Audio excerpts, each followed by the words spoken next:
Right, so as you can see, I've got a trade route with Delhi, and that's adding plus 1.25 commerce, which is great. And that's why roads are so important in this. And that's possibly why they made roads cost money in Civ 5. Sensible, I suppose. Right, let's go and hook up that horse. Build a pasture there. Oh, hello, France. Frenchman. Ooh.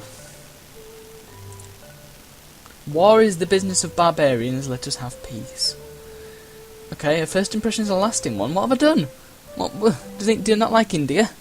Did France have some sort of feud with India back in the day? I don't know. Well, Napoleon can't have done, can he?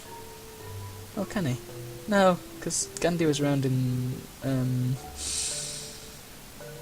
I can't remember. I can't remember what Gandhi was all about or when he lived. Maybe we should check later. Hello. Right, good. So we've got two very similarly coloured empires now. Great. Arabia is still the only person that hates me, so that's great. You can defend that city. I want you to hook that up. So then we've got the resource connected to our trade network, and we can then trade it with people later. Give a man a fish, and you feed him for a day. Right, and we can also get towards sailing. We can get the workboats, which can fish things.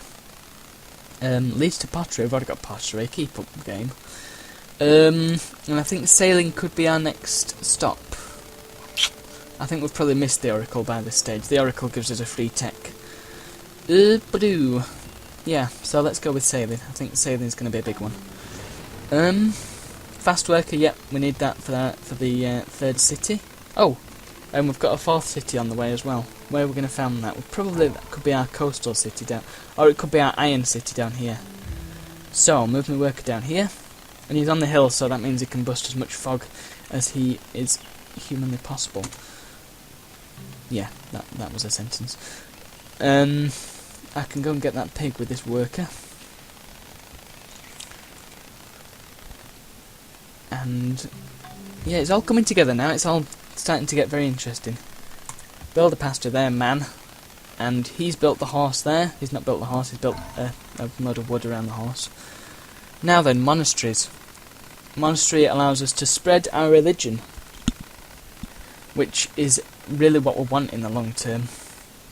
Because if we get a great profit, which we will do in 5 turns, then we can build a building called the Mahabodhi, which generates 1 gold per city with Buddhism. So having the monastery is going to be quite helpful for us. Oh no! Although Bombay is used to some flooding during monsoon season, that's because I'm on the floodplains, I guess. A rare and powerful monsoon has brought devastatingly strong floods this year. Oh dear, we've got to kill some citizens. No. Does that affect our unhappiness? No, it doesn't. It just doesn't really do anything. It just chops off a citizen. That's a shame. Anyway, let's connect these horses. And I will connect Vijayanagara to here. Only takes 1 road because I've got the road leading down to the stone there. Next turn, please. You'll notice that the cities don't grow at all when they're building workers or settlers. That's just a mechanic of the game. Sir Yavarman. When I first started playing this, I used to meet this guy a lot, which is strange. He seemed to be in every game, and then I didn't see him for a while, and now I'm seeing him again. Hello, you're very yellow. Have you got jaundice?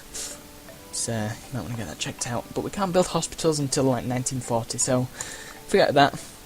You got a nice hat. I always like the reflections on this hat, actually. Really nice. Nicely done reflection. Yeah, good. Right, so he's defending there. Let's just see what's down here. More jungle. Ugh. Well, this city's going to be worth it for the iron alone. It's going to be decent in production because we've got all the hills as well. This could be a second coastal city, I think. Let's get writing at this stage. Where's Persia's scout? Does this count as coastal? I don't know. I'm sure it's supposed to say. No. Possibly. Right, good. So we've connected that city up, which means we've got the trade route. build a mine there, and we need to connect this city up to this city here, actually. Yeah. Oh no! Fire ants have killed our pigs.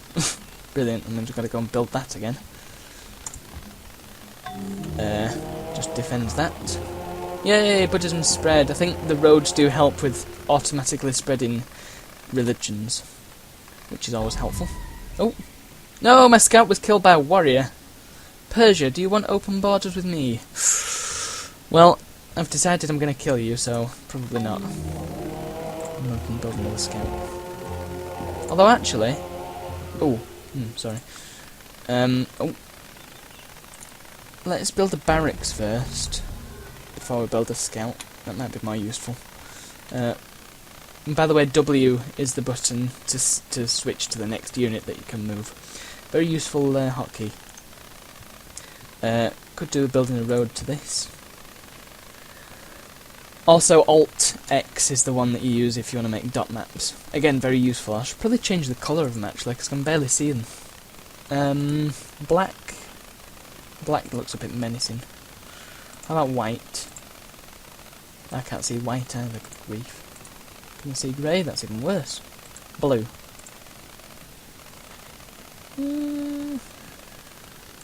Oh. You know what, black works. It just makes it a bit darker. That's fine. I can see the dot map.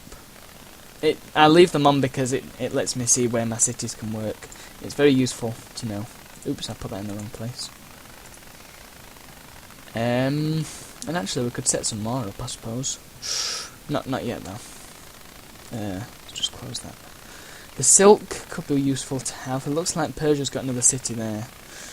That's fun. Right, next turn, please. Oh!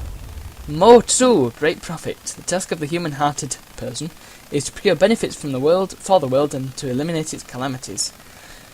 Quite right. He's got massive eyes, massive eyebrows. There we go, he's got a nice pink sash on. I can't tell whether he's got a massive beard or whether that's just his like bib. Very strange bib. So we can build the Mahabodhi, which eliminates all our commerce problems. Great and brilliant as well. Fantastic. Next turn, please. I have got ivory. Oh, I wasn't connected before. Yeah, you see, that's why you need roads. So we need to connect that up. The copper. Could be worth. No, we need to chop down these jungles actually. Let's get them chopped down first, and then we'll build stuff. This is why we need loads of workers. We need to build a road there. Good stuff. I'm going to build another farm down here. Maximise on the old food. In fact, let's see how much food. Yeah, you see, we've got loads of. We've got 6 food coming from this. We've got 6 food coming from this. We've got 4 coming from this. So that's very good. Let's just see how the food works. Got 7 people. So it looks like 2 food is eaten per person. Oh, okay. We actually have 232,000 people in this city. Okay, 2 food is eaten per population, should I say? Yeah. So now I should have probably looked that up earlier. And yes, we've got 14 hammers being produced per turn. I should actually explain how this works if you've never seen Civ before. So, we're working tiles here. The city's working all these tiles that are producing these different yields, right? So, for example, we're getting 4 hammers from here, we're getting 1 food and 3 hammers from here, we're getting 6 food from here. Blah-de-blah-de-blah. So, all these hammers add up to 14, and all this food adds up to 18. So, 14 hammers, and how many hammers does it take to build a barracks? It takes 50. So, 14, 28, I can't do maths, 38, 42, so it takes about 4 turns to build a barracks when you've got 14 hammers being produced. So it fills this up, and as soon as this is filled up, it tells you how many hammers you are to completion. Then it will go on to the next thing, and it will actually carry over to the next thing. So as you can see, I'm producing 14, so 10 of the hammers that would have gone into the barracks will actually go into these scouts, so it'll only cost 5 hammers to make that. I think. Pretty sure that's how it works. And the same with the food. We're producing 18 food, 14 of it's being eaten by the population, so we're making 4 excess food which is being used to grow the city. Which means we're getting more population.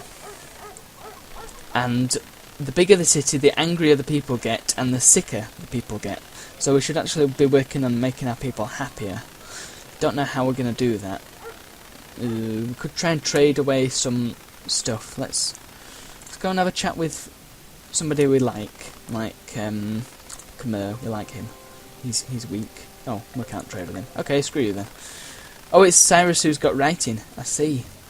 We'd like to make a trade. Oh, we can't trade resources yet.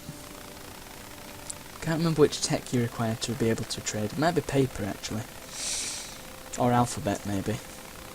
No, because alphabet's tech trading. Yeah, you can actually trade techs in this. You can't do that in Civ 5, which is stupid! I think it's a very valuable diplomatic thing to be able to trade technologies. So, I don't know why they omitted that from Civ 5. It's a bit of a silly move, I think. Could be worth getting these two, but the only reason that I would be getting those is to trade them, because once you've got one resource, that's the only one that'll give you any bonuses. If you get 2 corn, for example, you won't get 2 health. So the only reason for you to get more than one of each resource is to trade it away, which is why I'm going to try and hook up this elephant. But I'm not going to do it yet, and think the jungles are a higher priority at this stage. There we go, I've got writing now. And that means everybody's going to come to me asking for open borders in a second. Ooh. The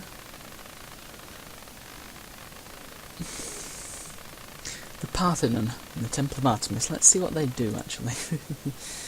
Oh, this game. And there's so much I need to learn about this game. I'm not very good at it, but I do like playing it, because it's fun. So, Temple of Artemis, let's just have a look. Temple of Artemis! This is the Sevopedia, which comes with the Bat mod. It just changes a few things and it makes it a bit more intuitive. By the way, I don't know whether you knew, but you can actually move this thing around and zoom in. Kind of fun. Don't know why you'd want to do that, but nonetheless, that's what it looks like when it's in your city.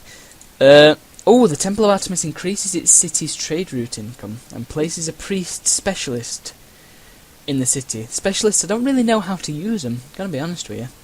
City more likely to generate great merchants. Can only be built on classical and earlier starts. Double production speed with marble. We don't have marble. That could be a problem. Let's just have a look at priest. Now the specialists are used to. They do. Let's just try and. Oh, we've got to pick a research thing. Let's go with polytheism for now, and then I'll try and think about it a bit more. Very well, carry on. Hooray, we've got copper. Let's build some houses around here. This can be our commerce city because it's on flat land. Build some houses. Right, so let's have a look at specialists. So if we go into this city, as you can see, the specialists are down this side here. So if I was to add a priest to the city, it would add +1 hammer, +1 gold per turn, and then plus 6, apparently +6 birth rate, even though it says +3 birth rate. And that's great people. So it will make great people a bit faster. But you'll notice if I do that, it takes away one of the worked tiles because he becomes a priest. He doesn't work the tile anymore. So the specialists to use if you're going to make a great person farm. I need to think about where I'm going to put that actually. Again, there's so much I need to learn about this game, and great people farms is not something I've really done at all, ever. So I do probably need to learn how to do that, which is probably something that I'm going to do this game. That's kind of the point of doing this game, so I can explain what I'm doing and try and learn a bit, and reinforce my tactics and things. Library would be useful for the tech. So yeah, great person farm. At the moment, all our great people points are actually in Delhi. I don't know how to find that out though. down here. Yes. So we've got +3 great people points for the buildings that we've got, and I'm not sure what those buildings are. Maybe it's the Mahabodhi. Yeah, the Mahabodhi's one, and the Stonehenge is one as well. So that's where our GP points come from. Oh, that's why I'm getting +6, because it's plus 100% for philosophical leader. Right, okay. If I build the pyramids, then it's going to add +2, but it's going to add a chance of making a great engineer. We'll go into that when we actually get there. So I think I will stick with polytheism for now, because I do want some nice great people to be made. Great people are always useful. In the meantime, we've got a scout. Oh, the pyramids. Pyramids might be good. Click on it for now. Just have a look at the civics. Oh, I forgot to make slavery. Oops. I'm stupid. I meant to put on slavery ages ago. Well, we haven't needed it, so it's not that much of a problem. This is the government tree. So you can choose one of these for each of the categories, and they do different things. Like, for example, despotism doesn't do anything, and despotism is not very nice anyway. It means there's one person in charge, and that's never a good thing. Hereditary rule means there's one person in charge, but they're a king or a queen, and it's not really that much different from despotism, but it's a bit nicer. As you can see, it requires monarchy. It has a low upkeep, it requires the monarchy technology, and it adds happiness for each military unit that's in a city, which is very useful. It's very useful for any stage in the game, really. Even if you're a big warmonger, then it might be useful. Representation +3 beakers per specialist. That would be very useful if I knew how to use specialists effectively. And +3 happiness in the 6 largest cities, which is also very useful. The police state has a high upkeep, obviously, because it's... I'm not sure what police state really means. +25% military unit production. I don't know whether that means they cost more or they cost less. I think it means they're quicker to be produced. Obviously, good for warmongers. Pretty good for warmongers. I'd say hereditary rule is possibly better. And less war weariness, which is unhappiness that comes from war. And then we've got universal suffrage. Requires democracy +1 hammer from towns, which is really good if you've got a cottage economy. And you can spend gold to finish production in a city. Again, if you've got a really, really strong economy, then this is the one you should be going for. But it's obviously quite late game that you get it. And then you've got all these that do different things. So I think if we were to get to the pyramids, then we might go with representation or hereditary rule. Since we've got a fewer than 6 cities, so they're all going to be really happy. We're not going to go with police state, I don't think, because that's mean. Could go with universal suffrage. I've not got that much money though, so I think representation is going to be the one if we get the pyramids. Revolution, hooray, no anarchy, which... Oh crap, I gave him the wrong thing, I'm stupid. Oh well. Seems to be a lot of hills around here, so it might be worth having that. That was the guerrilla promotion. Not guerrilla as in ook, guerrilla as in guerrilla warfare. So which means it can move along hills a bit better. It's like forestry. Forest something or other. Whatever it was, forest man. But for hills, basically, I think. Ooh, I think jungles are still the priority here. So we're going to chop the jungle. Chop the jungle. We've got our warrior here, I'm just going to have him explore. Automatically, that just makes them go into any dark areas that they see, basically. Although I could... No, what I'm going to do is I'm going to take this scout, I'm going to stop him from being automated, I'm going to move him around instead. Oh, Frederick converts to Hinduism, that means he's going to dislike me, I think. Oh no, maybe not. I think the relations hit is bigger if they actually founded the religion.